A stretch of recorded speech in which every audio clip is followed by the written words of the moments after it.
You speak about toxic productivity, Yeah. and you recently posted a nice article on that subject. Tell us more about it. I think it's very interesting. I think you're the only one that found it a nice article. most, most people actually opposed it. But it's But, good. Sometimes you need to publish stuff like that to spark the conversation. Yeah, I'm very, I think I've never been really affected by opinion. I've never really believed in people's opinions, so I write things like that, and people have the freedom to accept it or reject it. But toxic productivity is basically my reaction, or what I see as to, there is a huge movement towards promoting this marshmallow concept of a workplace, where everything is, people are sliding down slides and chilling on beanbags and playing video games, and things are all, pink and butterflies and rainbows, and there are no problems. Business has never historically ever been conducted like that. And not just business, any challenge. Challenge by necessity is difficult. Challenge by necessity is really difficult. And being, especially startup culture, a startup is all about beginning something from scratch, meaning you don't have resources and you don't have time and you don't have a lot of other things that make life comfortable. It is, most of the best of ideas grow out of a natural place of challenge, of discomfort, very high levels of discomfort. If you look at Steve Jobs starting out of a garage, or if you look at Elon Musk sleeping and showering at the gym, and people like that. And when you look at those people, they're not the friendliest of people, because they understand, I'm not here to be your best friend. I'm here to get the job done. Actually, and the one that you mentioned, far from that. Yeah. And I'm going to get the job done, and I'm going to be very brutal about it. I'm not going to entertain incompetence. We've gotten to a point where we're trying to promote a work culture of incompetence. We're telling people that, you know what, it's okay to be incompetent. Don't meet your targets. You're going to go on a, what do they call it? A performance improvement plan. So that, maybe we're trying. No, life is not like that. If you look at countries like China, where there is a huge pool of talent that is competing over things become super challenging. As a founder, you're being put in the seat where other people are entrusting you with their money to reach certain targets, whether it's financial or otherwise.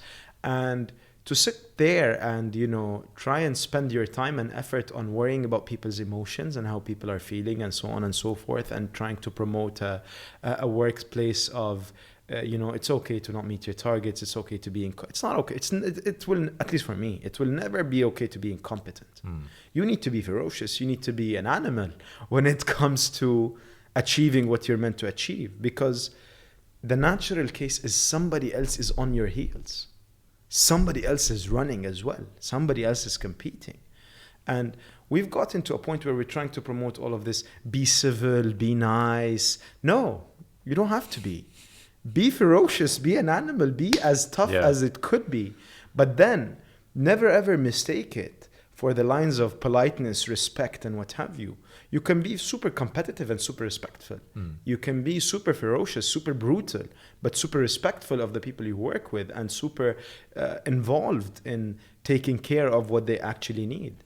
But my basic theory about this is, I believe the greatest of teams are put together. People who suffer together stay together. It's not people who sit on beanbags together. It's not people who, do all sorts of fun activities that you see on LinkedIn. But teams that suffer together, if Vuk and I are working together, and Vuk can trust 100% that I am there for him and I'm going to do my part, and I can trust 100% that Vuk is going to do his part, irregardless of the fact that, Vuk doesn't really speak to me in the way that I like, or Vuk didn't really say good morning to me that day, or whatever it is. That's how it works. We need to suffer together to grow together. Otherwise, this whole business is going to shut down. And at that point, no beanbag is going to save your life. No, I agree with you 100%. Although I'm not sure how to manage that, because I believe that was born out of a counterbalance of rapid acceleration of economies, companies, organizations, and current state where everyone is just fighting for that big success or career achievement, etc. And I think this is counterbalance to that, which is also not the greatest. So it's a sensitive topic. That's why probably you got a lot of comments on the article. But I ask you, Vuk, did we ever stop competing? We just started acting more sly about it. We're just trying to hide it. Yeah. We're just trying to be more slick and less honest about competing. Yeah, and this is they're where not doing a corporate great job. politics Yeah, I comes agree. from, right? This is where this whole political scene, you walk into certain companies and you feel like you've walked into a political atmosphere, right? You feel like No, the it became too everybody's much. like trying to It do became something. way too underground. much. Yeah, it Yeah, became way then too much. no, we've never, it is innate in the human nature to compete. Mm.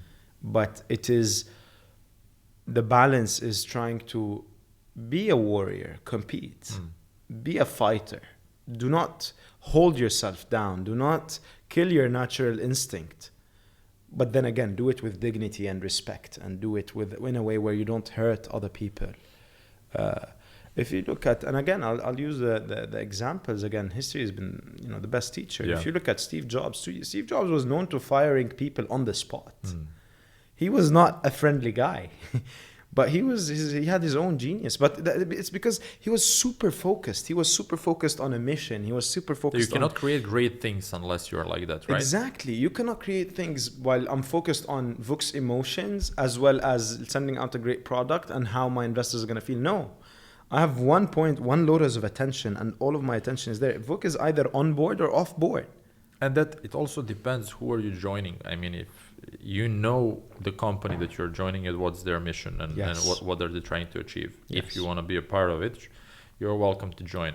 But I think many found themselves in the organizations that are pursuing rapid growth while looking for comfort, which is... It's because a lot of, and this is like, please, everybody who works in HR, stop promoting this fake culture of whatever you want to call culture. Yeah. Culture is built on top of achievement. If you achieve together, then you have a culture together. Whatever your culture is, if it does not achieve, it is useless. I can't say this more obviously. I don't care what kind of culture you built where people go into the office every morning and hug each other and, comb each other's hairs. If they do not achieve together, this is a useless culture. And if we benchmark against cultures of great achievement and cultures of rapid growth, and they're usually led by guys like Travis Kalanick, by guys like, Elon, by guys like Steve Jobs and those guys. And those are not the friendliest of people. Those are not the nicest of people, but they do achieve, they do deliver. And this is where culture comes from. The Uber culture was based on the fact that Uber managed to deliver the biggest logistics company of the last 20 years. The culture of Tesla was built on the fact that they managed to build the biggest vehicle business of the last 100 years, and so on and so forth. So what is your culture achieving? That is a question. And build from there.